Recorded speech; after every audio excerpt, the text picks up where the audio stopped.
എല്ലാവർക്കും നമസ്കാരം. പുതിയൊരു വീഡിയോയിലേക്ക് സ്വാഗതം. ആദ്യമായിട്ടാണ് നിങ്ങൾ ഈ വീഡിയോ കാണുന്നതെങ്കിൽ ചാനൽ സബ്സ്ക്രൈബ് ചെയ്യാൻ മറക്കരുത്.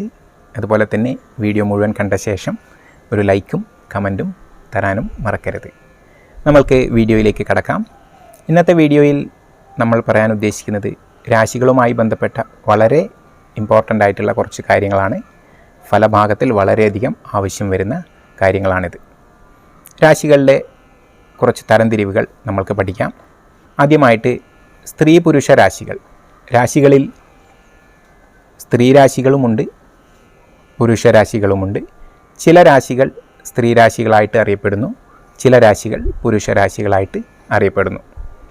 പുരുഷ രാശികൾക്ക് ഓജരാശികൾ എന്നും സ്ത്രീ രാശികൾക്ക് യുഗ്മരാശികൾ എന്നും നമ്മൾ പറയാറുണ്ട്. അതും പ്രത്യേകം ഓർത്തിരിക്കുക. മേടൻ രാശി എന്ന് പറയുന്നത് പുരുഷ രാശിയാണ്. ഇടവൻ രാശി സ്ത്രീ രാശിയാണ്. മിഥുനൻ രാശി പുരുഷ രാശിയാണ്. കർക്കിടകൻ രാശി സ്ത്രീ രാശിയാണ്. ഇങ്ങനെ ഒന്നിടവിട്ട രാശികൾ പുരുഷനും സ്ത്രീയും മാറി മാറി വരുന്നു എന്നാണ് നമ്മൾക്ക് കാണാൻ കഴിയുക. അതായത് ആകെ 12 രാശികളിൽ 6 പുരുഷ രാശികളും 6 സ്ത്രീ രാശികളും. മേടം, മിഥുനം, ചിങ്ങം, തുലാം, ധനു, കുംഭം എന്നീ 6 രാശികൾ പുരുഷരാശികളാണെന്നും ഇടവം, കർക്കിടകം, കന്നി, വൃശ്ചികം, മകരം, മീനം എന്നീ 6 രാശികൾ യുഗ്മരാശികൾ അല്ലെങ്കിൽ സ്ത്രീ രാശികൾ ആണ് എന്നും നമ്മൾക്ക് കാണാൻ കഴിയും. ഇത് വളരെ പ്രധാനപ്പെട്ട ഒരു കൺസെപ്റ്റാണ്. വളരെ ഇമ്പോർട്ടൻ്റ് ആയിട്ട് നമ്മൾ ഹൃദിസ്ഥമാക്കി വയ്ക്കേണ്ട ഒരു കാര്യമാണ് രാശികളുടെ സ്ത്രീ പുരുഷ ഭേദങ്ങൾ. ഇനി അടുത്ത പ്രധാനപ്പെട്ട ഒരു കൺസെപ്റ്റാണ് ചര സ്ഥിര ഉഭയരാശികൾ. ചില രാശികളുടെ സ്വഭാവം ചര സ്വഭാവം, അതായത് മൂവബിൾ എന്ന് നമ്മൾ ഇംഗ്ലീഷിൽ പറയും. ചില രാശികളുടെ സ്വഭാവം സ്ഥിരമാണ്, ഫിക്സഡ് എന്ന് നമ്മൾ പറയും. ചില രാശികൾ ഉഭയരാശികളായിട്ട് പറയും. അതായത് ചരവുമാണോ എന്ന് ചോദിച്ചാൽ പൂർണ്ണമായും ചരമല്ല, എന്നാൽ സ്ഥിരവുമല്ല, ഉഭയം, അങ്ങോട്ടും ഇങ്ങോട്ടും മാറി വരുന്നത് എന്ന അർത്ഥത്തിൽ ഉപയോഗിക്കാം. ഡ്വൽ സൈൻ എന്ന് നമ്മൾ പറയും. ഡ്വൽ എന്ന് പറയുമ്പോൾ 2 സ്വഭാവമുള്ള ദ്വന്ദ്വ സ്വഭാവം എന്നുള്ള രീതിയിലാണ് ഉദ്ദേശിച്ചത്. അതായത് ചരരാശിയെ മൂവബിൾ സൈൻ എന്നും സ്ഥിരരാശിയെ ഫിക്സഡ് സൈൻ എന്നും ഉഭയരാശിയെ ഡ്വൽ സൈൻ എന്നും നമ്മൾ പറയും. ഇവിടെ ഉഭയരാശി 2 സ്വഭാവവും കൂടി കലർന്ന രാശിയായിരിക്കും എന്നുകൂടി മനസ്സിലാക്കുക.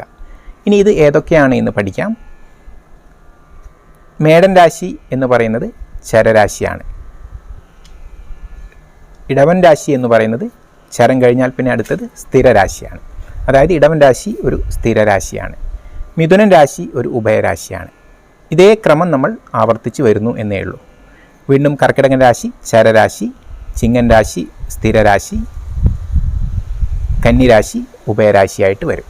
അടുത്ത തുലാം രാശി ചരരാശി, വൃശ്ചികൻ രാശി സ്ഥിരരാശി, ധനു ഉഭയരാശി. വീണ്ടും മകരം ചരരാശി, കുംഭം സ്ഥിരരാശി, മീനം ഉഭയരാശി. ഇങ്ങനെയാണ് റിപ്പീറ്റ് ചെയ്ത് വരുന്നത്. അപ്പോൾ ചുരുക്കി പറഞ്ഞാൽ മേടത്തിൽ നിന്നും 1, അതായത് മേടവും അതിൻ്റെ 4ാമത്തെ രാശിയായിട്ടുള്ള കർക്കിടകവും 7ാമത്തെ രാശിയായിട്ടുള്ള തുലാം രാശിയും 10ാമത്തെ രാശിയായിട്ടുള്ള മകരൻ രാശിയും ചരരാശികളായിരിക്കും. മേടവും മേടത്തിൻ്റെ കേന്ദ്രത്തിലുള്ള രാശികളും ചരരാശികളായിരിക്കും എന്ന് പറയാം ചുരുക്കിയിട്ട്. അതുപോലെ തന്നെ ഇടവവും അതിൻ്റെ കേന്ദ്രത്തിലുള്ള രാശികളും സ്ഥിരരാശികളായിരിക്കും. മിഥുനവും അതിൻ്റെ കേന്ദ്രത്തിലുള്ള രാശികളും ഉഭയരാശികളായിരിക്കും. കേന്ദ്രം എന്താണ് എന്ന് നമ്മൾ മുന്നത്തെ ഒരു വീഡിയോയിൽ പഠിച്ചിട്ടുണ്ട്. 1, 4, 7, 10 രാശികളെ നമ്മൾ കേന്ദ്രങ്ങളായിട്ട് പറയും. അപ്പോൾ മേടത്തിൻ്റെ കേന്ദ്രങ്ങൾ ചരരാശികൾ, ഇടവത്തിൻ്റെ കേന്ദ്രങ്ങൾ സ്ഥിരരാശികൾ, മിഥുനത്തിൻ്റെ കേന്ദ്രങ്ങൾ ഉഭയരാശികൾ എന്ന് നമ്മൾക്ക് എളുപ്പത്തിൽ മനസ്സിലാക്കാൻ പറ്റും. ഇങ്ങനെയാണ് രാശികളുടെ സ്വഭാവം അനുസരിച്ചിട്ടുള്ള തരംതിരിവ് ചര സ്ഥിര ഉഭയ രാശികൾ. ഫലഭാഗത്തിൽ നമ്മൾക്ക് ഇതിൻ്റെയൊക്കെ ഫലം നമ്മൾക്ക് വളരെ വിശദീകരിച്ചിട്ട് പഠിക്കാം. ഇപ്പോൾ ഏതൊക്കെ രാശികൾ ഏതൊക്കെയാണ് എന്ന് നമ്മൾ മനസ്സിലാക്കി വയ്ക്കുക എന്നുള്ളതാണ് പ്രധാനം. ഇനി അടുത്ത ഒരു ക്ലാസിഫിക്കേഷനാണ് ശീർഷോദയ രാശികൾ, പൃഷ്ഠോദയ രാശികൾ, ഉഭയോദയ രാശികൾ എന്നിങ്ങനെ ഒരു 3 തരംതിരിവുണ്ട്. അതിനെക്കുറിച്ച് നമ്മൾക്ക് പഠിക്കാം. മിഥുനം, ചിങ്ങം, കന്നി, തുലാം, വൃശ്ചികം, കുംഭം എന്നീ രാശികൾ ശീർഷോദയ രാശികൾ എന്ന് പറയും. ശീർഷം തുടങ്ങി ഉദിക്കുന്നത്, ശീർഷം എന്ന് പറഞ്ഞാൽ തലയാണ് ഉദ്ദേശിക്കുന്നത്. അങ്ങനെ ശീർഷോദയ രാശികൾ എന്ന് നമ്മൾ ഈ 6 രാശികളെ പറയും. മേടം, ഇടവം, കർക്കിടകം, ധനു, മകരം എന്നീ 5 രാശികൾ പൃഷ്ഠോദയ രാശികളാണ്. അതായത് പൃഷ്ഠം തുടങ്ങി ഉദിക്കുന്ന രാശികൾ എന്ന അർത്ഥത്തിലാണ് പറയുന്നത്. ഇതിൻ്റെയൊക്കെ ഫലങ്ങൾ നമ്മൾ തീർച്ചയായിട്ടും പഠിക്കും. നമ്മൾക്ക് ആ പേരും രാശികളും മാത്രം പഠിക്കുമ്പോൾ ചിലപ്പോൾ ബുദ്ധിമുട്ട് അനുഭവപ്പെട്ടേക്കാം. പക്ഷേ എന്നിരുന്നാലും നമ്മളിപ്പോൾ ഇതിങ്ങനെ മനസ്സിലാക്കി വയ്ക്കുക. അതിൻ്റെ ഫലഭാഗങ്ങൾ പറയുമ്പോൾ വളരെ വ്യക്തമായിട്ട് നിങ്ങൾക്ക് കാര്യങ്ങൾ മനസ്സിലാകും. ഈ പറഞ്ഞ 5 രാശികൾ പൃഷ്ഠോദയ രാശികളാണ്. ഇനി ഒഴിഞ്ഞിരിക്കുന്ന ഒരു രാശി എന്ന് പറയുന്നത് മീനം രാശിയാണ്. അത് ഉഭയോദയ രാശിയായിട്ടാണ് നമ്മൾ പറയാറ്. അതായത് വാലും തലയും ഒരുമിച്ച് ഉദിക്കുന്നത് എന്നുള്ള അർത്ഥത്തിലാണ്. ശീർഷം കൊണ്ടും ഉദിക്കും, പൃഷ്ഠം കൊണ്ടും ഉദിക്കും. കാരണം അത് 2 മീനുകൾ പരസ്പരം പുച്ഛഭാഗത്തോട് ചേർന്നിരിക്കുന്ന ഒരു സ്വരൂപമാണ് മീനൻ രാശിയുടേത്.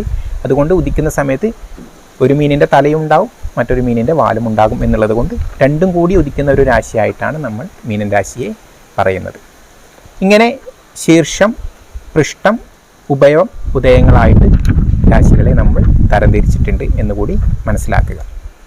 അപ്പോൾ ഇന്നത്തെ വീഡിയോയിൽ 3 കാര്യങ്ങളാണ് പറഞ്ഞിട്ടുള്ളത്.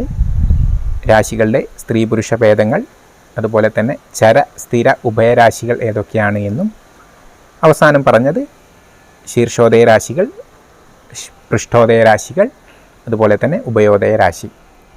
ഈ കാര്യങ്ങൾ ആണ് നമ്മൾ ഇന്നത്തെ വീഡിയോയിൽ പറഞ്ഞത്. എല്ലാവർക്കും ഇന്ന് പറഞ്ഞത് മനസ്സിലായിട്ടുണ്ടാകും എന്ന് കരുതുന്നു. നന്നായിട്ട് ഹൃദിസ്ഥമാക്കി വയ്ക്കുക. അടുത്ത കണ്ടൻറ്റുമായിട്ട് നമ്മൾ അടുത്ത വീഡിയോയിൽ കാണുന്നതായിരിക്കും. ഏവർക്കും നന്ദി, നമസ്കാരം.